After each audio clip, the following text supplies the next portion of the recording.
Una categoría es un instrumento abstracto, por medio del cual se efectúa una cierta delimitación de la realidad. Gracias a ella, queda acotada toda una clase de fenómenos. Por desgracia, no hay un mecanismo puramente formal o enteramente a priori para determinar si una categoría fue bien construida, si efectivamente propicia o fomenta el desarrollo del conocimiento, en el ámbito que sea, o si más bien lo enturbia u obstaculiza.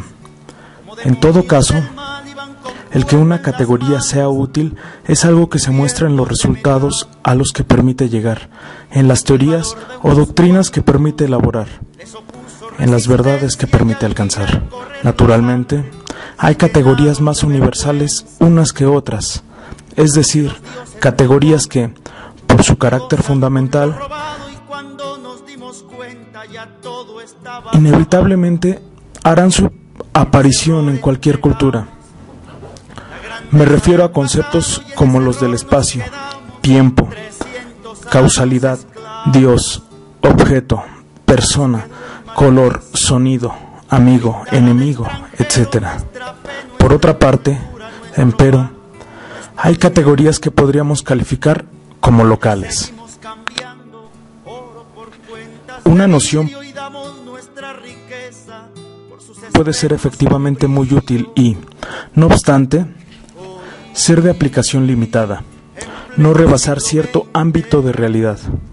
Quizá este sea el signo de las categorías de carácter cultural o social.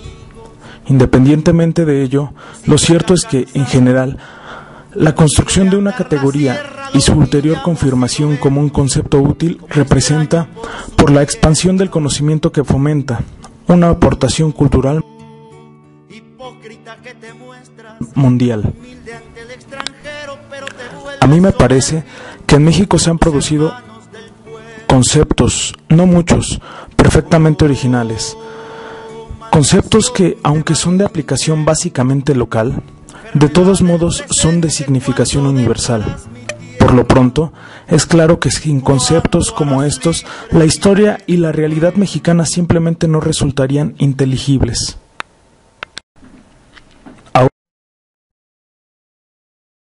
Ahora bien, no es ni mucho menos mi objetivo en este trabajo intentar elaborar una lista de ellos, jerarquizarlos, efectuar un estudio de su génesis, etc.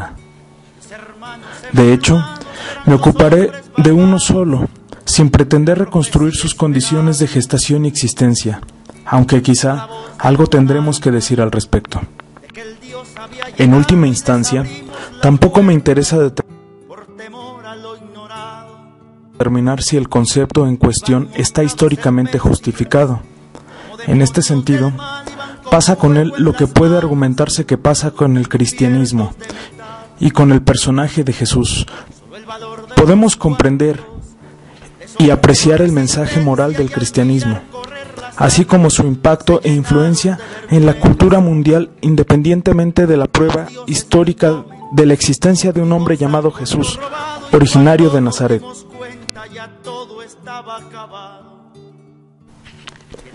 En general, simplemente se asume que un hombre así vivió, pero prácticamente nada cambiaría porque se nos diera inclusive una prueba de su no existencia. El dato histórico de la existencia de Jesús es en el fondo irrelevante para la comprensión del cristianismo. La categoría mexicana que a mí me interesa considerar es el concepto de malinchismo. Si dicho concepto recoge con fidelidad lo que pasó durante ciertas fases de la conquista española, o no es ciertamente interesante pero secundario, por no decir completamente irrelevante para su comprensión. Ya conformado, lo que es importante es determinar si tiene fuerza explicativa.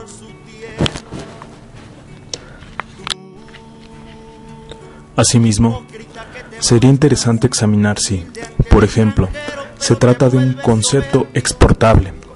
¿Acaso hay otros pueblos, aparte del mexicano, afectados por la misma maldición, es decir, comprensibles gracias a la aplicación de este primordial concepto? Responder a preguntas como esta es un modo de hacer ver qué grado de universalidad tiene el concepto de malinchismo. Pero, aunque ningún otro pueblo fuera medible por medio de este concepto, en la medida en que la comprensión de lo mexicano lo exige, y de que puede sostenerse que quien no lo use, implícita o explícitamente, en realidad no comprende del todo a esta nación. El concepto de malinchismo es una aportación conceptual de México. Nos ayuda a comprender mejor ciertos fenómenos humanos ubicables con relativa facilidad en el espacio-tiempo. Este concepto pertenece a una reducida clase de nociones que se han elaborado en varias partes del mundo y que se caracterizan, entre otras cosas, por derivarse de nombres de personas. Sería, desde luego, sumamente interesante examinar las semejanzas y diferencias de conceptos extranjeros famosos con nuestro concepto de malinchismo. Me refiero a conceptos como el inglés de boicot y el noruego de quisling, empero no ahondaré al respecto. Nuestro punto de partida es, pues, la aceptación acrítica de que el concepto de malinchismo es un concepto útil. Antes de intentar esclarecerlo y, sobre todo, de usarlo, preguntémonos, ¿por qué es dicho concepto importante? Creo que, permitiéndome aplicar a una nación, esto es, a una colectividad, categorías que son esencialmente individuales, una línea de respuesta es la siguiente. Desde su formación, la mexicana es una nación cuyo desarrollo se ha visto frenado o coartado o desviado por el padecimiento de un cierto complejo. Empleo aquí la noción de complejo sin connotaciones peyorativas y de la manera más simple posible, a saber, como un conflicto de tendencias. ¿Qué complejo social tengo, pues, en mente? Es precisamente para responder a esta pregunta que necesitamos el concepto de malinchismo, que ahora pasaremos a considerar. Para la elucidación y comprensión del concepto de malinchismo, me parece que, en lugar de preguntar a secas y en abstracto ¿qué es el malinchismo?, es mucho más orientador preguntar ¿de quién? ¿Bajo qué circunstancias decidimos de alguien que es un malinchista? La respuesta es relativamente simple. Un malinchista es un mexicano con una marcada preferencia por lo ultranacional, por lo extranjero. Si no en todos, por lo menos en relación con múltiples sectores de la realidad nacional. Esta preferencia global por lo extranjero no es sino una cara de la moneda, ya que la otra la constituye un marcado desprecio, o en el mejor de los casos menosprecio, por los productos nacionales. Trátese de lo que se trate, chocolates, discos, comida, bebida, color de piel, personas, ideas, etc. Pero esto no es todo. La conducta del malinchista no se reduce a una mera e inocua expresión de preferencias, puesto que las preferencias toman cuerpo en acciones, en decisiones. El malinchismo, huelga decirlo, es un mal que tiende a afectar sobre todo a mexicanos de grupos sociales privilegiados económicamente.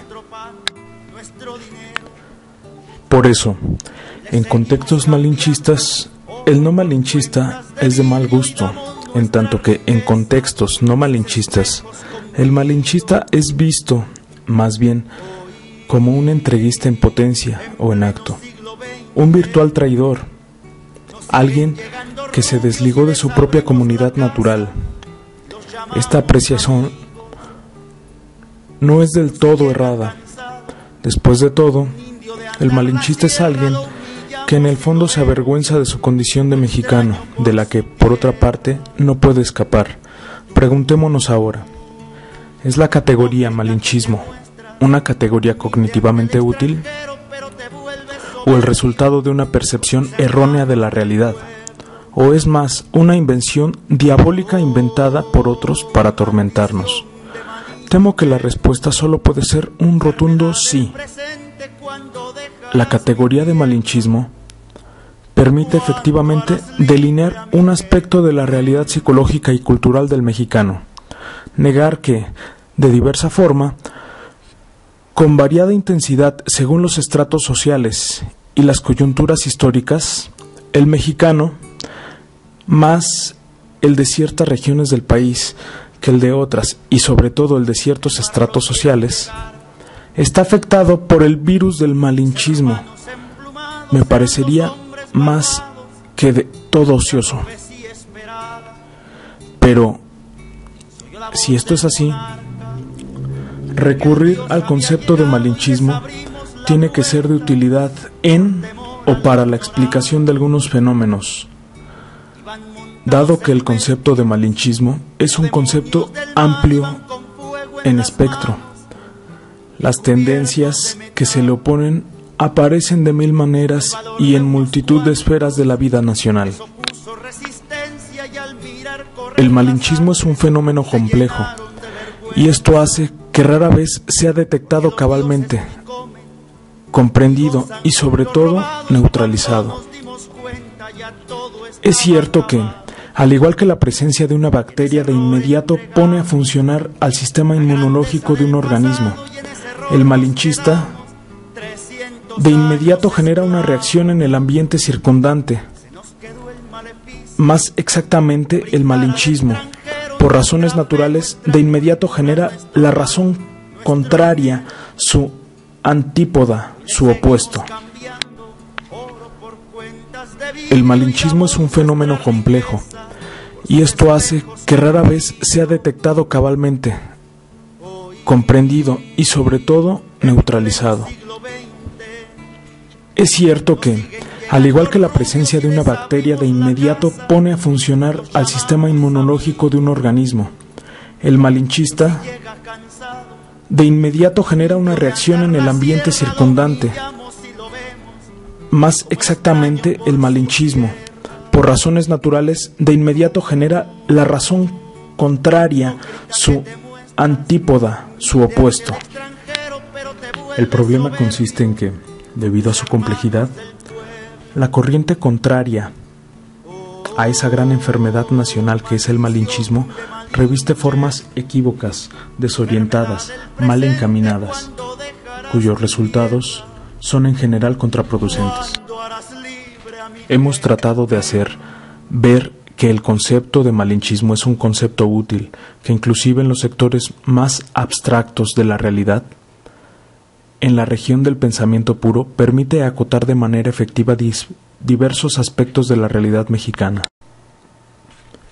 La pregunta que ahora debemos hacernos es entonces la siguiente: ¿es realmente el malinchismo, en filosofía o, más en general, en la cultura nacional, un adversario invencible? Podemos entender por qué y cómo se gestó este sentimiento de autodegradación y de autorrepudio, que desde hace ya varios siglos nos persigue, pero eso no necesariamente nos da la clave para liberarnos de él. A nuestro modo de ver, el malinchismo no solo es un obstáculo para el libre desarrollo de las fuerzas contenidas de la nación, sino que también desvirtúa nuestra relación con el resto del mundo, generando una concepción falsa, articulada por medio de fáciles dicotomías.